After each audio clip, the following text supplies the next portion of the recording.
All right, we're going to talk about being single. We're going to talk about being single as a Christian singles.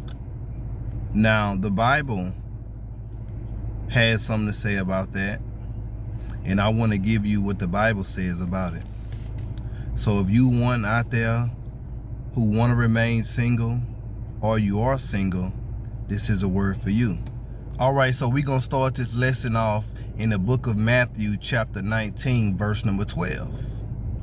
Jesus had just got done speaking with the Pharisees about divorce and remarriage. And so now Jesus is continuing the conversation he's having with his disciples based on Jesus' response. And this is what Jesus says. He said, "For there are some eunuchs which were so born from their mother's womb."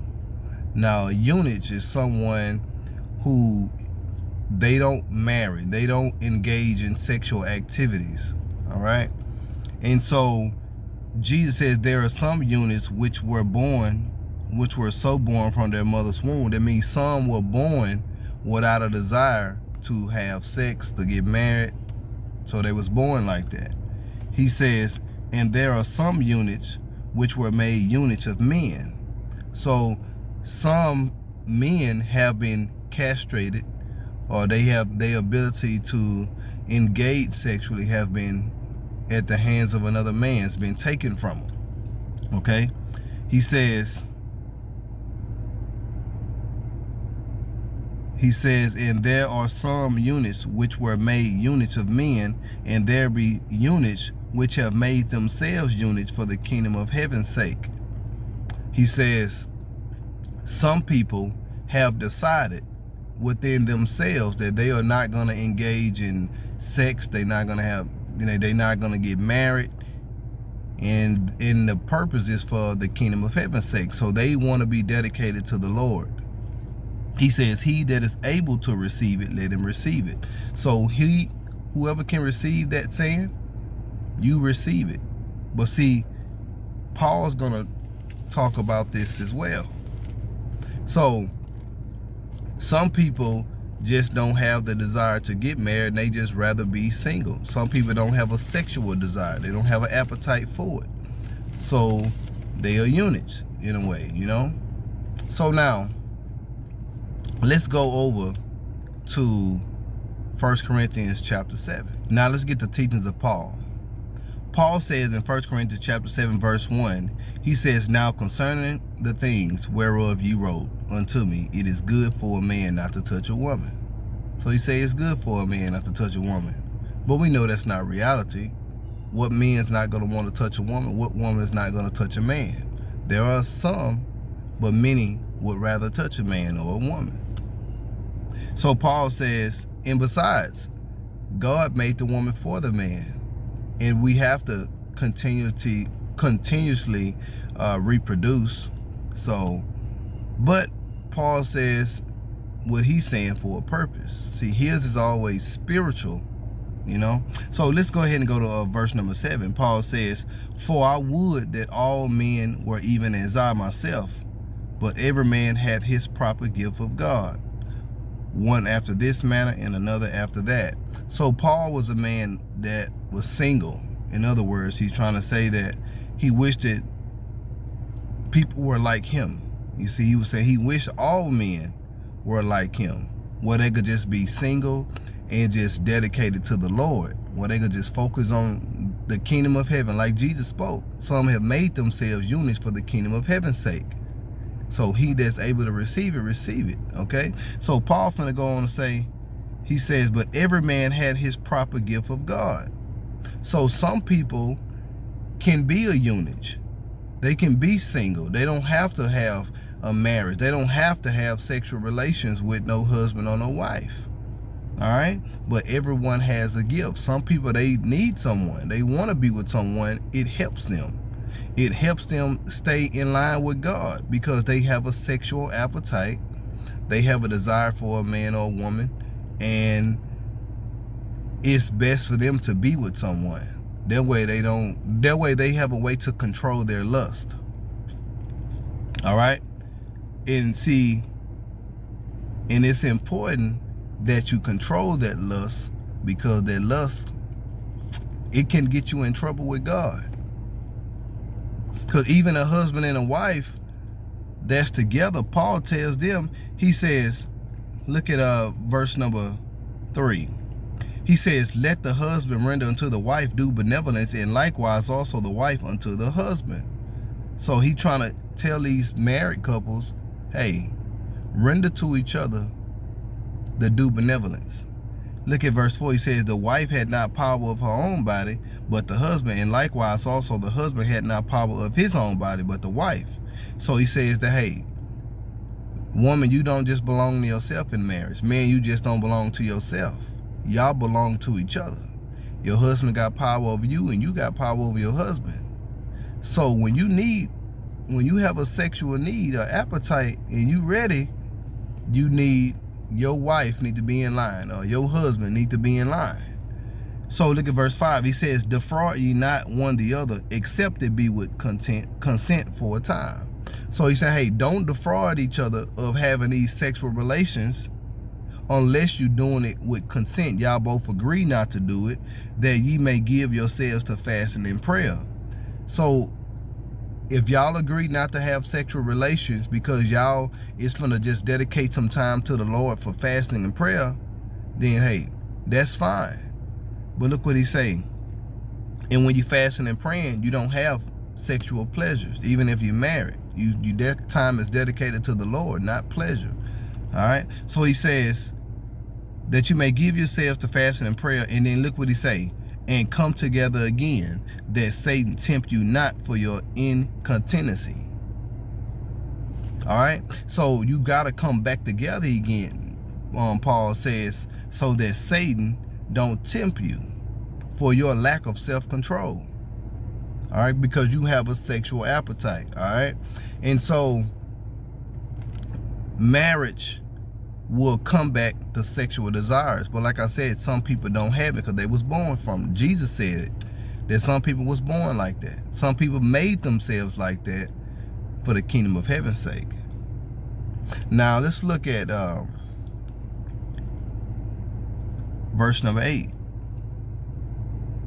Paul says, I say therefore to the unmarried and widows. So now for y'all who unmarried, who's single, for us who unmarried and single, widows, Paul says, it is good for them, even if they abide, even as I. So it's good to abide like Paul. He say, hey, be single. If you are unmarried and you a widow, that's good. So he said it'll be good if you abide like that. But look what he say, but he add but on there, if they cannot contain, they cannot control their sexual desires or their lust, he says, let them marry, for it is better to marry than to burn. So it's better to marry where you can fulfill your sexual appetite than to sit there and burn with lust, because lust can get you in trouble with God. So look over at verse number 27. Let me show you what Paul says.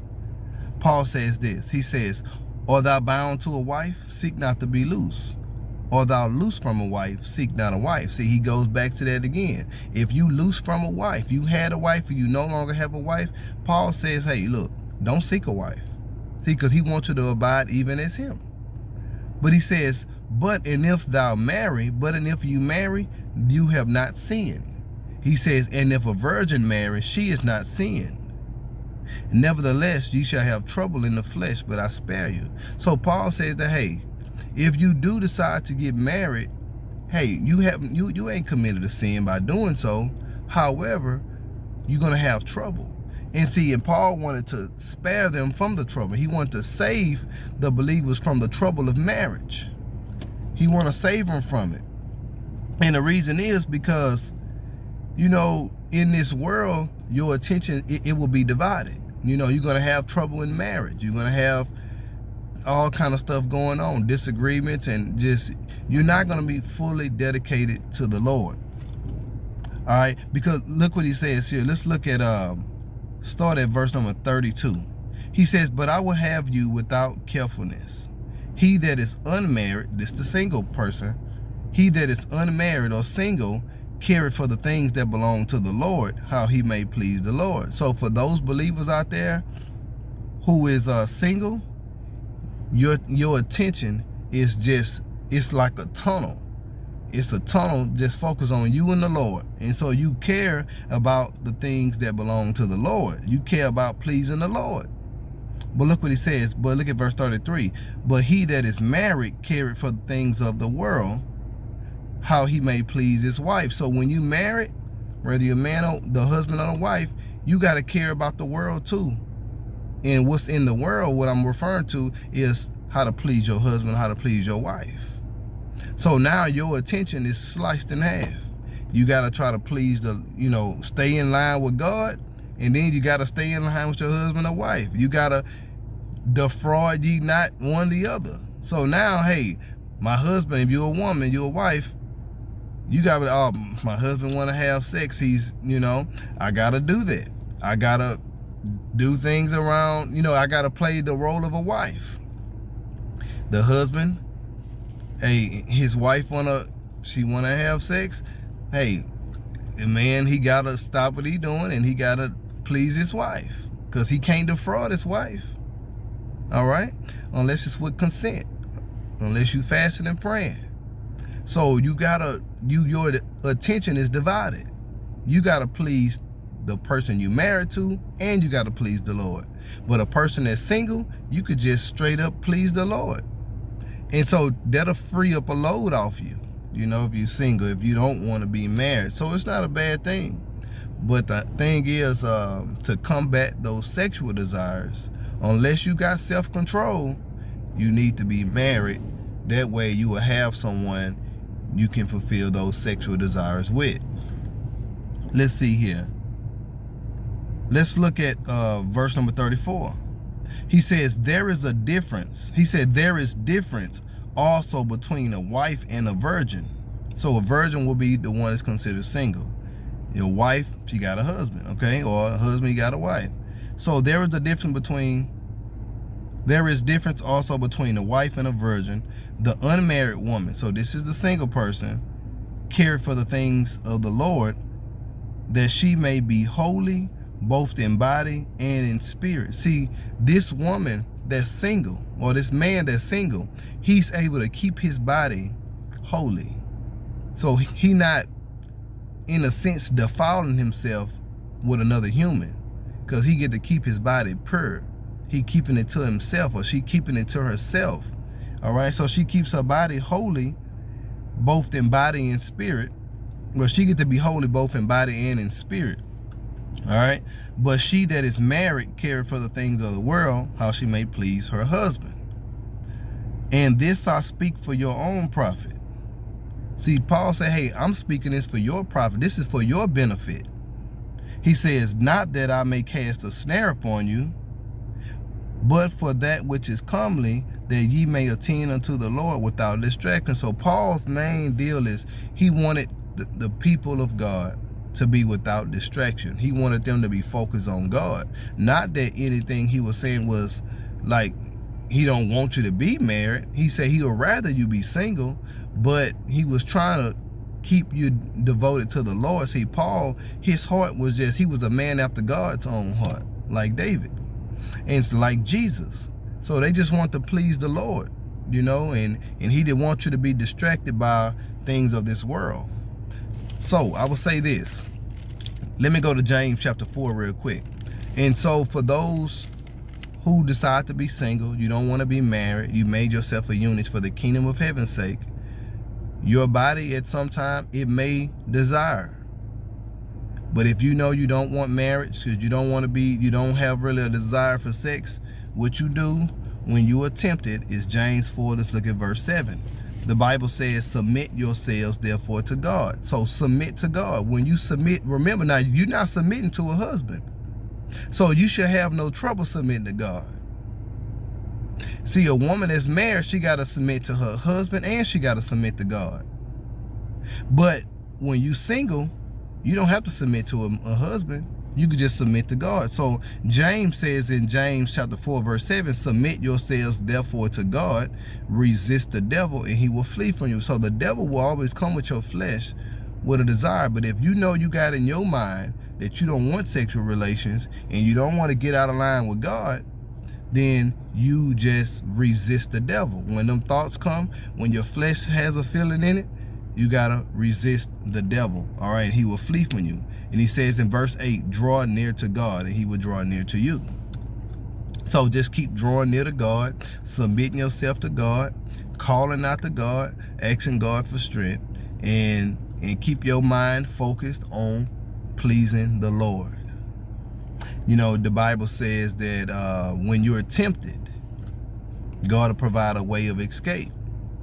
And so the way you know your way of escape is, maybe when you're being tempted, you may have something to come and be a distraction. Maybe a phone call, maybe a text message, maybe you fall off the bed. You know, anything happens. And so God provides a way of escape. And so you take that way and you just keep your mind focused on the Lord. So the Bible does the Bible does support being single as a Christian. Let's not forget that the head of the woman is the man. But a woman that's single, well, she's not going to be in a position to where a man can be her head as far as her husband. But let me show you one more thing real quick about that, because some people have became widows. And so widows, let's look at where I'm at, 1 Timothy chapter 5. Let's look at verse 9 and verse 11. He says, let not a widow be taken into the number under 80 years old, having been the wife of one man. So a widow, like, this is people in the church. So Paul is giving instructions to Timothy on how to deal with widows in the church. And so I would say, if you're going to be single and not have a husband as your head, you need to be in a church with a pastor and acting as a head, you know, acting as a spiritual head, a spiritual guide. And so he says here that under a certain age, 80 years old, he says, let them not be taken into the number where these widows receive help. But look what he's saying in verse 11. He says, but the younger widows, so the older widows can receive the help from the church, but he say, but the younger widows, he say, refuse. He says, for when they have begun to wax wanton against Christ, they will marry. So in other words, when their physical desires begin to come in between their devotion to Christ, they gonna marry. All right. See, that's what I was saying. When you can't control the flesh, Paul says himself that, but if they cannot contain, let them marry. Remember, he said that in 1 Corinthians 7. He's talked to the unmarried and the widows. He said, I say therefore to the unmarried and widows, it is good for them even if they abide even as I. But if they could not contain, let them marry, for it is better to marry than to burn. So those younger widows, he says that, hey, when they begin to when they wax wanting against Christ, then he said, hey, they gonna marry. So marriage is good, but some people just don't want to be married. Some people don't want to deal with relationship. They don't want to answer to another person. They just want their devotion to the Lord, and that's good. Nothing wrong with it. It's not a sin. So I hope I gave you something that you could, that'll help you. For those who want to be single, you was concerned about it. There you go. You got the answers from the Bible yourself. So be strong on the journey of being single. If you decide you don't want no spouse, that's fine. God ain't mad at you. Just be dedicated to him. Please the Lord.